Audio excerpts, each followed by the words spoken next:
இன்னைக்கு மாடி தோட்டத்துல என்ன பண்ணுனேன்னு பார்க்கலாமா? இப்ப நான் எடுத்துட்டு இருக்கிறது பண்ணைக்கீரை விதைங்க. கொஞ்சம் பெருசா ஆயிருச்சு அந்த கீரை. நெறைய கீரைலாம் நான் விடல. இது ஃபர்ஸ்ட்டு கொஞ்சம் நான் கீரை விதை எடுத்து வச்சிருக்கேன். அது போடுறதுக்கு வேண்டி. ஆனா, இதுவரை நான் பாட்டு ரெடி பண்ணி போடல. இது தானே மொளச்சு விதை வந்துருச்சுங்க.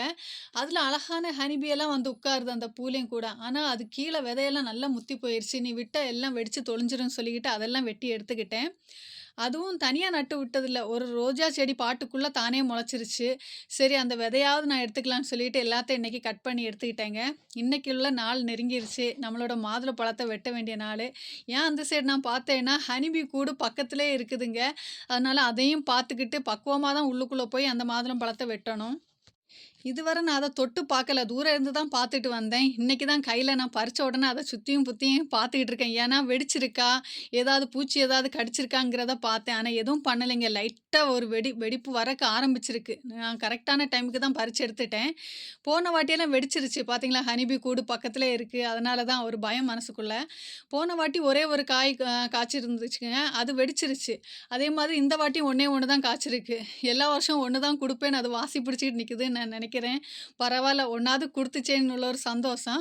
இப்போ காமிச்ச பண்ணைக்கீரையில விதையே இல்லைங்க. இதே மாரி தான் நான் ஃபர்ஸ்ட்டு பறிச்ச பண்ணைக்கீரை பூவும் இருந்துச்சு. ஆனா இந்த பூவுல விதையே இல்ல. அதான் நான் தொட்டு ஸ்பாஞ்ச் மாதிரி இருக்கு. அத தொட்டு பார்க்கக்கூடிய டைமு. சரி விட்டுட்டேன் அந்த பூவ. இது வந்து மொச்ச விதைங்க. பறிக்காம விட்டு விதையாயிருச்சு. அதனால அத விதைக்கு வேண்டி எடுத்துட்டேன். இப்ப நான் என்ன பண்ண போறேன்னா, பறிச்சுட்டு வந்த மாதுளை பழத்த வெட்டி தான் பார்க்க போறேங்க. எப்படி இருக்கு உள்ளுக்குள்ள?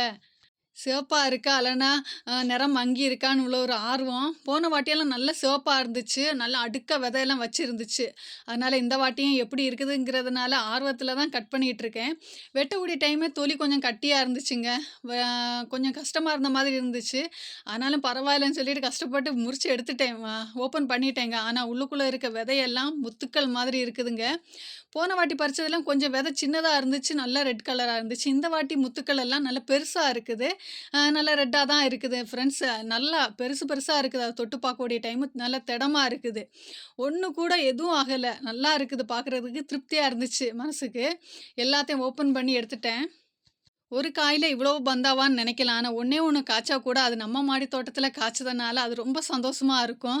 அத ஓப்பன் பண்ணி சாப்பிட்டோங்க. ரொம்ப ருசியா இருந்துச்சு. அதிலோட விதையெல்லாம் விதை மாதிரியே இல்ல, ஸ்பாஞ்சா இருந்துச்சு. அதோட தொலிய பாருங்க ஃப்ரெண்ட்ஸ், ரொம்ப கட்டியா இருந்துச்சு. அது ஸ்பாஞ்ச் மாதிரி அதுவும் ரொம்ப திக்கா இருந்துச்சு. நம்ம வெளியிலேருந்து வாங்குற மாதுளை பழத்தோட தோல் எல்லாம் கொஞ்சம் தின்னா தான் இருக்கு. இதோட தோல் வந்து ரொம்ப கட்டியா இருந்துச்சு. எதனாலேன்னு தெரியல. நம்ம மாடி தோட்டத்தில வளர்த்துனனாலயா இருக்கலாம். இந்த வீடியோ புடிச்சா லைக் பண்ணுங்க, சப்ஸ்கிரைப் பண்ணுங்க. Thank you. Bye friends.